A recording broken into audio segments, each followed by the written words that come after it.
እድለኛ በጣም የሚገርማችሁ የሰው ልጅ አንድን ሰው እድለኛ ማለት ይወዳል። ይሄ ሰውዬ እንደዚህ እንዴት እድለኛ ነው? ለምን እንደዛ እንደሚሉ ታውቃላችሁ?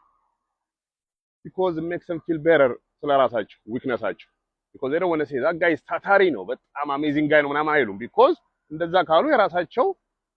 ዊክነስ ሊታይባቸው ለራሳቸው ለሌላ ሰው አይደለም። ራስን አንድ ነገር አድሚት ካደረክና ራስን ካሳመንክ ሌላውን ማሳመን ቀላል ነው። ስለዚህ ሁሌ they say እንደዚህ እድለኛ ነው እንደዚህ ያደረገ እድለኛ ነው። እድል የሚባል እኔ አንደኛ ነገር ጉላክ የሚባል ነገር አልልም፣ ሰውም አላምንም። ጎጌር that's how I think እድለኛው እኛም አላውቅም በህይወት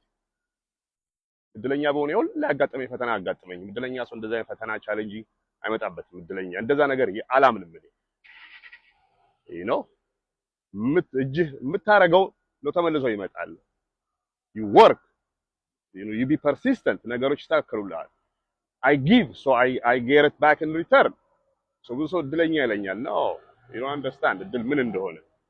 you know so I know this guy so from early 90s 10-15 ዶላር በየቀኑ ሎተሪ ይገዛል when we were younger back in the days so this guy አንዳንዴ 100 ብር ያገኛል 300 ብር ግን we're talking about 30 plus ነው okay if this is the guys one of those guys ያው ፕሮፌሽናል መግዳ ነው so they know everything ስለዚህ ምንም you cannot tell him anything so if this guy ያኔ እንደውም ቢትኮይንም አልነበረም but if he knew ቢመራመር ቢያጣራ S&P index ላይ he can push $10 $15 ቢያስቀምጥ ኖሮ 35 years ago he's a millionaire $2-3 million ሲኖረው ነበር at this moment በዛሽ ብር እንኳን ግን instead he wants to be lucky እድል ሎተሪ በመብረቅ ሁለት ጊዜ መመታት ማለት ነው እድል ሎተሪ መግዛት እንደዚህ አይነት ሰው you need to wake up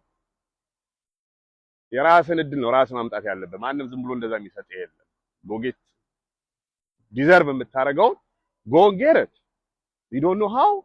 find out እንደኛ ነው ኮሚኒቲ ጆይን አድርግ ተንቀሳቀስ invest አድርግ ብርህን there's a difference between investing and trading ብሎ ማያውቀውን አንዳንድ ይቀባጥራል investing and trading is totally different invest አድርግ ብርህን ሉዝ አታረግም $10 በቀን ቢትኮይን ላይ ብታስቀምጥ of course ምናምን ገለገለ የሚባል ክሪፕቶ የመጣ አዲስ ብር ካስቀምጥ you may lose ግን ሂስቶሪካል ዳታ ያላቸው እንደነ ቢትኮይን ሶላና ኢቴሪየም ምናምን የመሳሰሉት ላይ $10 በቀን ብታስቀምጥ you never lose investing not trading as long as እስካልሸጥከው ድረስ ያ ብር የትም አይሄድም $10 በቀን ብታስቀምጥ that means 10 years 15 years 20 years you have 7 figures ቁጭ ብታረገው ለልጅ የምታወርሰው learn መጀመሪያ it all begins with learning not judging and I know everything በማለት አይደለም so avoid ይሄ lack mentality